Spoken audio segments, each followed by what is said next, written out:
सभी को मेरा नमस्कार। प्रश्नावली 16.2 के हम आज पार्ट 10 के साथ मैं आपके बीच उपस्थित हूँ और पार्ट 10 में आज हम बात कर रहे हैं प्रश्न नंबर 12 पर। प्रश्न नंबर 12 में कहा है एक खोखले बेलन की मोटाई 2 सेंटीमीटर है। खोखला बेलन आपने देखा होगा, जैसे कोई डिब्बा हमने लिया जिसका जो बीच वाला भाग है वो खोखला है, यानी जो वृत्ताकार जो दोनों हिस्से हैं इस तरीके से शेप होती है। देखिए खोखला बेलन, जैसे मैंने एक ये बेलनाकार मैंने आकृति बनाई, आप इसको अच्छे से देखना। अभी आपके मस्तिष्क में बिल्कुल अच्छे से ये बात उतर जाएगी। ये खोखला बेलन, यहाँ पर हमने क्या किया, इसके अंदर एक बेलन और बना दिया, ये वाला। अब आप कहोगे सर बेलन के अंदर बेलन का अर्थ क्या हुआ? बेलन के अंदर बेलन नहीं है, ये क्या है? खोखला बेलन है। आपको ऐसा लगेगा कि बेलन के अंदर सर ने एक बेलन और बना दिया। नो, ये खोखला बेलन है। ये क्या है? इसकी मोटाई है। इसकी ये जिसका बना होता है ना, ये क्या हो गई? उसकी मोटाई वाला भाग हो गया। ये खाली वाला हिस्सा है, ये जो आपको दिख रहा है ना, ये वाला हिस्सा, ये खाली वाला हिस्सा है। यानी ये क्या है? आप कहोगे सर खाली है, जिसको हम कहें खोखला। ये जो खोखला शब्द प्रयोग में आ रहा है, ये खोखले शब्द के लिए है। ये खोखला बेलन है। इसकी मोटाई 2 सेंटीमीटर है। ये इसकी मोटाई कितनी ले ली हमने? 2 सेंटीमीटर। ये 2 सेंटीमीटर इसकी मोटाई है।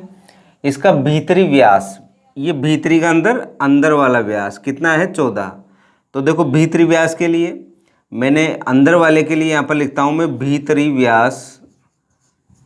व्यास बराबर कितना दे रखा है उसने? 14 सेंटीमीटर दे रखा है। ये 14 सेंटीमीटर है भीतरी व्यास। तो आपको भीतरी त्रिज्या भी निकाल सकते हैं। यहाँ पर मैंने लिखा भीतरी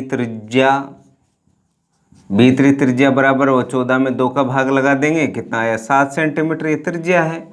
आगे उसने क्या कहा? ऊंचाई 26 सेंटीमीटर है। ये जो खोखला बेलन है इसकी ऊंचाई कितनी दे रखी है डियर स्टूडेंट? आप कहोगे सर इसकी ऊंचाई कितनी है? 26 सेंटीमीटर है।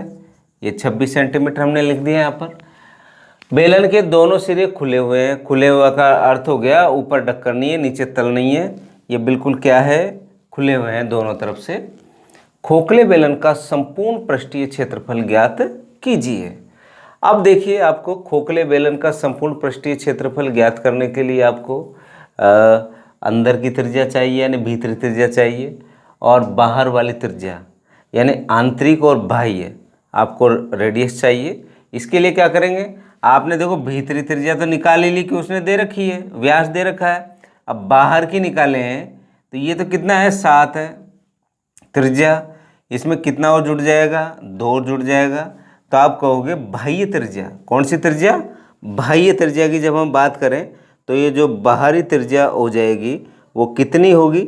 आप कहोगे सर 2 सेंटीमीटर और जुड़ जाएगा यहाँ पर, और 2 सेंटीमीटर जुड़कर वो जो बाहरी त्रिज्या है वो आपको यहाँ पर प्राप्त हो जाएगी। तो देखिए यहाँ पर बाहरी त्रिज्या कितनी हो जाएगी इसकी? आप कहोगे सर ये 7 में कितना जोड़ दे? 2। तो कितना सेंटीमीटर हो गया? 9 सेंटीमीटर। ये देखिए यहाँ तो चलो हम ये भीतरी त्रिज्या की बात करें तो यह ये जो त्रिज्या है वो कितनी हो गई? 7 सेंटीमीटर हो गई। और यहाँ पर बाह्य त्रिज्या की बात करें हम, ये वाली स्थिति इसकी बात करें तो यहाँ पर कितना हुआ? आप कहोगे सर 7 और 2 9 सेंटीमीटर। आपने चित्रांकन कर दिया, आपने चित्र बना दिया, पूरी आपको समझ आ गई।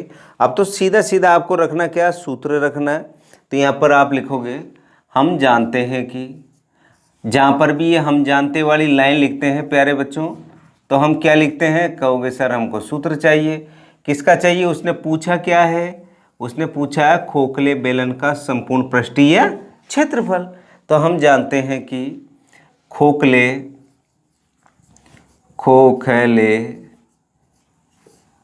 बेलन का संपूर्ण पृष्ठीय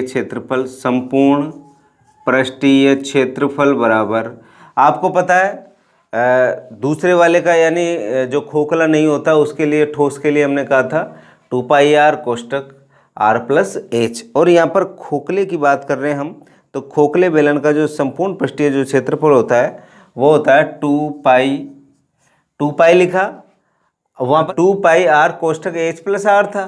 यहाँ पर देखो अब r आएगा। अब r के लिए यहाँ पर 2r है, एक तो भीतरी त्रिज्या है और एक बाह्य त्रिज्या है, तो उसके लिए यहाँ पर लिखेंगे r1 प्लस r2 हमने यहाँ पर लिखा। इसके बाद में एक ब्रैकेट और होता है इसके फॉर्मूले में, और वो होता है h plus r1 minus r2, ये सूत्र होता है। यानी खोखले बेलन का संपूर्ण पृष्ठीय क्षेत्रफल का जो सूत्र होता है वो सूत्र होता है आपके पास 2π कोष्ठक r1 प्लस r2, फिर कोष्ठक चालू दूसरा, यह आएगा h plus r1 minus r2। अब यहाँ पर ये ध्यान देने वाली बात है कि r1 कौन सी लें और r2 कौन सी लें।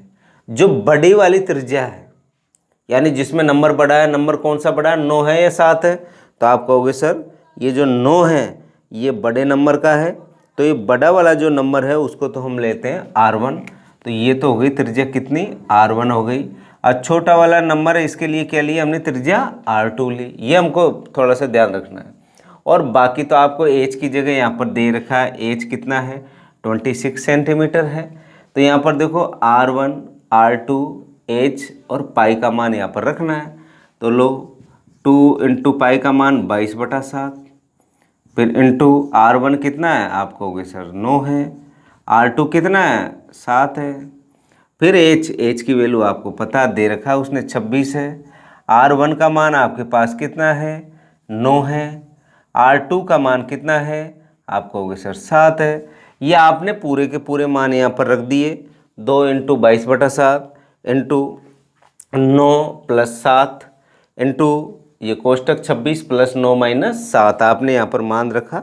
और मान रखकर अब इसको क्या करना है, वही कक्षा 6ठी 7वीं 8वीं में हम संक्रिय गणनाएँ की है, उस तरीके से हमको यहाँ पर गणना करनी है डियर स्टूडेंट। तो देखिए 2 इंटू 22/7 इंटू ये कितना हो गया, आपको हो गए 9 और 7 कितने हो गए 16 हो गए, इंटू अब देखिए 9 में से 7 गए तो 2 बचे, इसमें 26 में 2 जोड़ेंगे तो कितने हो गए 28 हो गए, 7 एकम 7, 7 चौक 28। अब देखिए, अब देखो यहाँ पर आ दो 22 दूना 44, 22 दूना कितना 44 हो गया आपके पास, इंटू अब देखो ये 16 चौको 64 हो गया, 16 दूना 32, 32 दूना 64।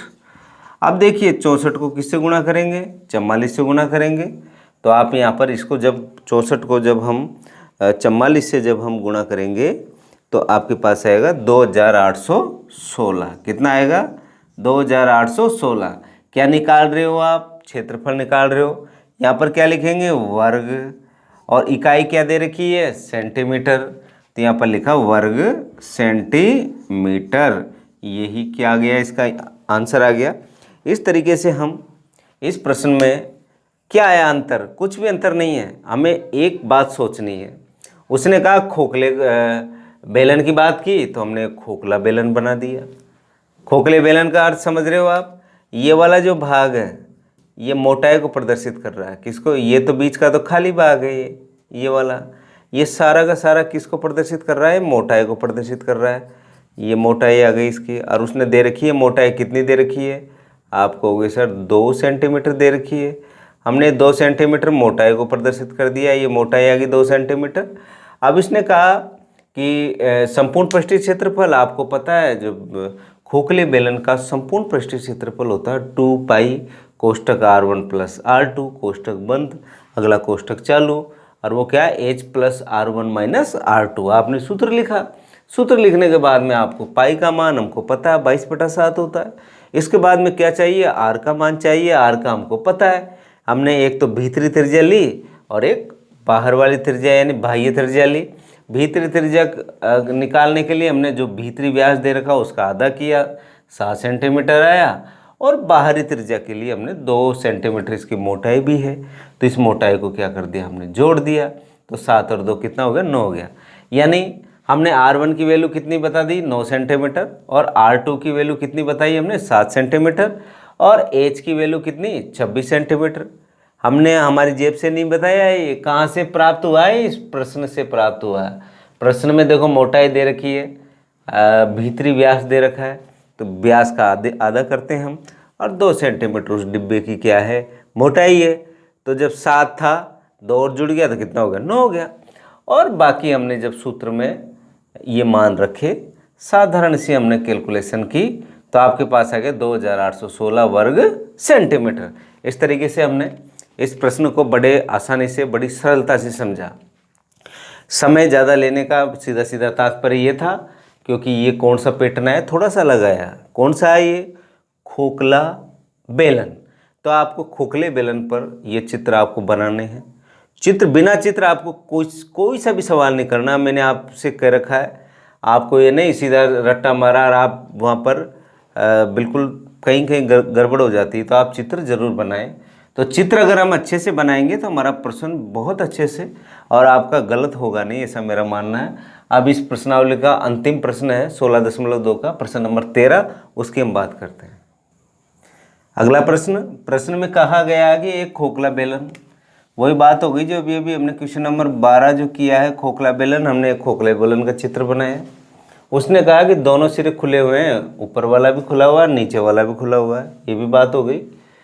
उसकी ऊंचाई, किसकी ऊंचाई, इस खोखले बेलन की ऊंचाई उसने दे रखी है। कितनी दे रखी है, आप कहोगे सर 20 सेंटीमीटर इसकी क्या है, ऊंचाई। ऊंचाई को किससे प्रदर्शित करते हैं हम, एच से करते हैं। ऊंचाई हो गई ये। हिंदी में भी लिखना चाहो तो लिख दो ये ऊंचाई, कोई परेशानी नहीं है, ये ऊंचाई लिख दिया। इसके बाद में उसने क्या कहा, अंत और बाह्य व्यास। अंत यानी अंदर वाला व्यास, बाह्य बाहर वाला व्यास। क्या दे रखा है यहाँ पर, व्यास। आप इसको त्रिज्या मत समझ लेना। क्या दे रखा है डियर स्टूडेंट, आप कहोगे सर व्यास दे रखा है। अब देखिए यहाँ पर ये 26 सेंटीमीटर तो अंदर वाला दे रखा है। तो ये जैसे हमने ये अंदर वाला लिया, ये ध्यान देना इधर, ये वाला, ये पूरा व्यास दे रखा है। तो ये देखो भीतरी व्यास, भीतरी व्यास, भीतरी का मतलब अंदर वाला, ये अंदर भी लिख सकते हैं, हम समझ जाएंगे। भीतरी व्यास कितना दे रखा उसने, 26 सेंटीमीटर। ये 26 सेंटीमीटर। तो इसकी त्रिज्या क्या होगी, भीतरी त्रिज्या, आप कहोगे सर भीतरी त्रिज्या इसकी हो जाएगी, आधा हो जाएगा ये। तो 26 में 2 का भाग लगा तो कितना है, 13 सेंटीमीटर। ये कौन सी त्रिज्या आ गई, भीतरी त्रिज्या आ गई। अब देखिए हम बात करते हैं बाह्य की। यानी इसने क्या दे रखा, बाह्य व्यास कितना दे रखा, 30 सेंटीमीटर है। तो बाह्य व्यास दे रखा 30 सेंटीमीटर। तो देखिए यहाँ पर दे रखा बाह्य व्यास बराबर दे रखा उसने कितना, 30 सेंटीमीटर। तो बाह्य त्रिज्या, बाह्य क्या निकालना है आपको, त्रिज्या निकालना है। तो वही 30 में किसका भाग लगाना, 2 का, तो कितना आ गया 15 सेंटीमीटर। आपने अंदर की, जिसको हमने अंत भी बोलते हैं, अंदर की भी बोलते हैं, भीतरी भी बोलते हैं, का व्यास दे रखा 26।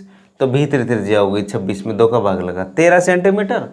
इसी तरह बाह्य व्यास कितना दे रखा, 30 सेंटीमीटर, यानी बाहर का व्यास, यानी हम उसका सेंटर बिंदु से और जो बाहर वाला जो लेते हैं हम, वो पूरा का पूरा व्यास कितना दे रखा, 30 सेंटीमीटर। तो त्रिज्या उसकी क्या होती है, आधी होती है। हमने बाह्य त्रिज्या कितनी की, 30 में 2 का भाग लगाया और कितना सेंटीमीटर आया डियर स्टूडेंट, 15 सेंटीमीटर आ गया।